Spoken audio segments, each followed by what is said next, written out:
Pessoal, boa tarde, tudo bem? Vamos à nossa aula de ciências, conteúdo do terceiro bimestre, na apostila, página 100.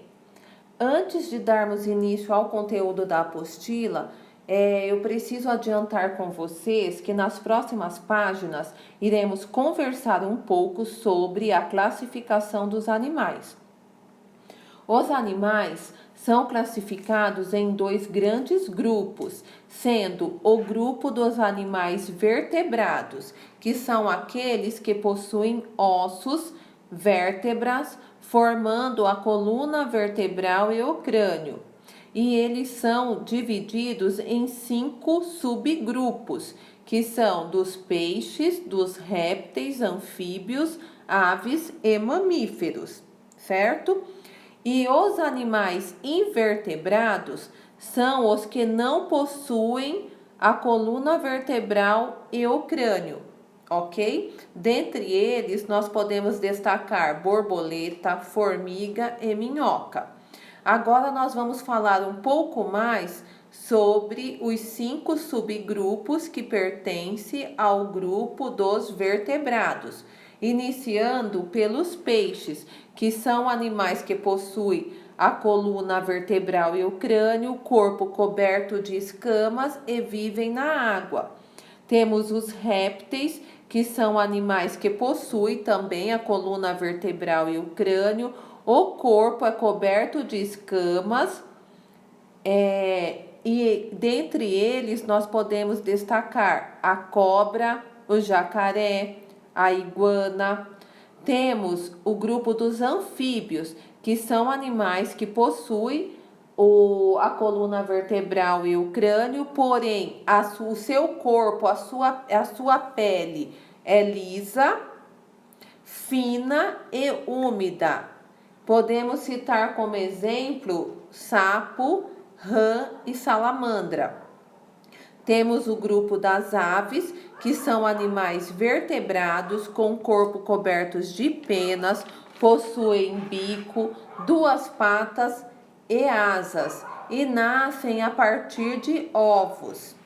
Temos o grupo dos mamíferos, que são animais que possuem a coluna vertebral e o crânio, o corpo, é coberto de pelos e tem a capacidade de produzir leite para amamentar seus filhotes. Exemplos de animais mamíferos: o ser humano, o cachorro, o gato, o macaco, morcegos, entre outros. Então, feito todas essas observações, nós vamos agora observar lá na página 100 as imagens. Nós temos cachorro, homem, peixe, sapo, pássaro e cobra. Diante as observações, nós vamos responder a primeira pergunta. Você conhece esses animais? Sim. Eles fazem parte de um grupo? Sim, eles fazem parte de um grupo.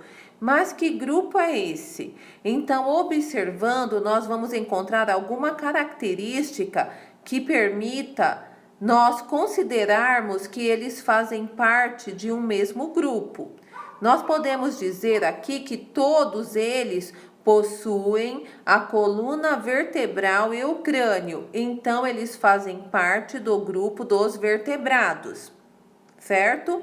Próxima pergunta: quais semelhanças existentes entre eles permitem reuni-los em um mesmo grupo? Como nós acabamos de falar, o fato de todos eles possuir a coluna vertebral e o crânio.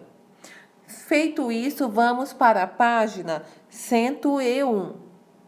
Página 101, seres vivos. Convide um colega e juntos realizem esta atividade. Destaquem do encarte 9 as imagens dos seres vivos. Em seguida, formem grupos com esses seres vivos, observando as semelhanças e diferenças existentes entre eles. Cole no espaço a seguir apenas um dos grupos que formaram. Então, vocês irão fazer com auxílio de alguém da família, separar os seres vivos em grupos e dentre os grupos que vocês formaram, escolher um e colar no espaço abaixo. Então, vocês irão usar critérios, observar características que permitam que façam parte do mesmo grupo. Então, vocês podem utilizar como critério a forma de locomoção, se todos andam, nadam, voam ou rastejam. Vocês podem também usar como critério a cobertura do corpo, se possui escamas, pelos, penas, certo? Também o meio em que vivem, se vivem na terra, na água, no ar. Então, vocês vão adotar um critério e colar aqui o grupo de acordo com esse critério adotado. Na sequência, nós temos a seguinte atividade. Comente com seus colegas e seu professor quais características dos seres vivos representados vocês usaram para formar os agrupamentos. Registre suas conclusões. Então, aqui vocês irão escrever no espaço abaixo os critérios que vocês usaram para classificar esse grupo de seres vivos. Tudo bem até aqui? Então, vamos para a página 102. O que você e seus colegas acabaram de fazer foi um trabalho de classificação. Assim, perceberam que existem diferentes maneiras de agrupar seres vivos. A seguir, veja alguns exemplos de como podemos agrupar os seres vivos. Então, o que é classificar? Como nós já fizemos anteriormente, classificação é quando agrupamos de acordo com as características que possuem em comum. Então, aqui na letra A, nós vamos ter o grupo quanto ao modo que se locomovem. Então, aqui nós temos o grupo dos animais que voam. Na página 103, nós vamos ter o grupo dos animais que nadam, grupo dos animais que caminham, grupo dos animais que rastejam. Então, vocês irão observar esses grupos e os critérios que foram utilizados para formá-los. Vamos até a página 104, letra B. Quanto ao modo de obterem alimento. Então, aqui já foi utilizado o critério quanto ao modo de obter o alimento. Existem seres vivos que produzem o próprio alimento. Eles os fazem por meio da fotossíntese. É o caso das plantas. Então, aqui nós temos a Vitória régia e a laranjeira, que produz o próprio alimento por meio da fotossíntese. Logo abaixo nós temos, mas existem seres vivos que necessitam buscar alimento no ambiente. Aí nós temos a imagem da capivara, né, comendo grama, e da criança se alimentando. Temos no clipe.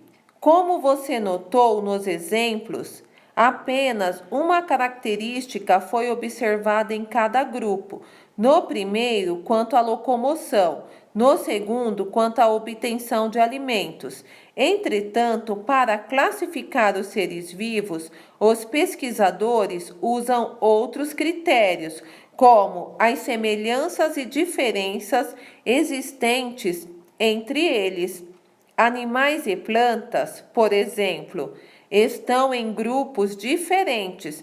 Que tal conhecer um pouco mais sobre eles? Vamos então para a página 105. Nós temos os animais. O grupo dos animais, por exemplo, pode ser classificados em dois outros grupos. Então, nós temos o grupo dos animais vertebrados e dos animais invertebrados, como nós já falamos no início da aula. Então, vocês irão observar estas imagens, que consta nas imagens a estrutura óssea de alguns animais, o esqueleto de alguns animais. Aí temos a seguinte pergunta, de resposta pessoal.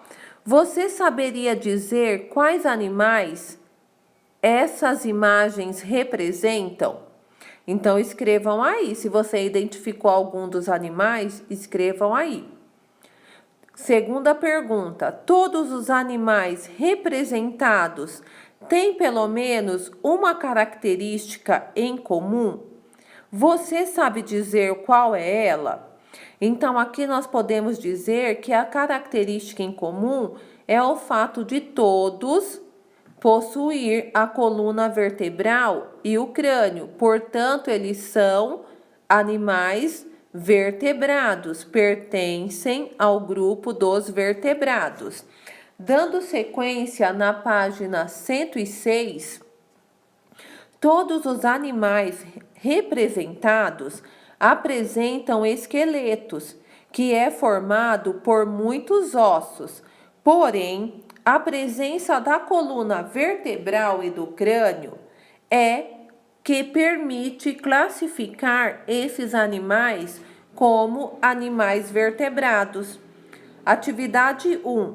Agora, volte à página. Então, nós vamos voltar à página anterior e destaque com lápis de cor a coluna vertebral de cada animal. Depois indique com uma seta onde está o crânio. Então, vocês irão em cada um dos animais e com o lápis de cor, vocês irão traçar um risco onde indica a presença da coluna vertebral de cada um desses animais. E com uma seta, vocês vão indicar onde está localizado o crânio. Isso é na atividade 1. Voltando para a página 106, mas existem muitos animais que não apresentam coluna vertebral nem crânio. São chamados de animais invertebrados. Observe alguns exemplos. Então, aqui abaixo nós temos a imagem de alguns animais invertebrados, como caranguejo, a tênia, medusa, a aranha, o caracol, a cigarra, minhoca, polvo. Certo, pessoal? A nossa aula de ciências finaliza aqui. Daremos sequência aos estudos dos grupos dos animais na nossa próxima aula. Muito obrigada, uma ótima tarde.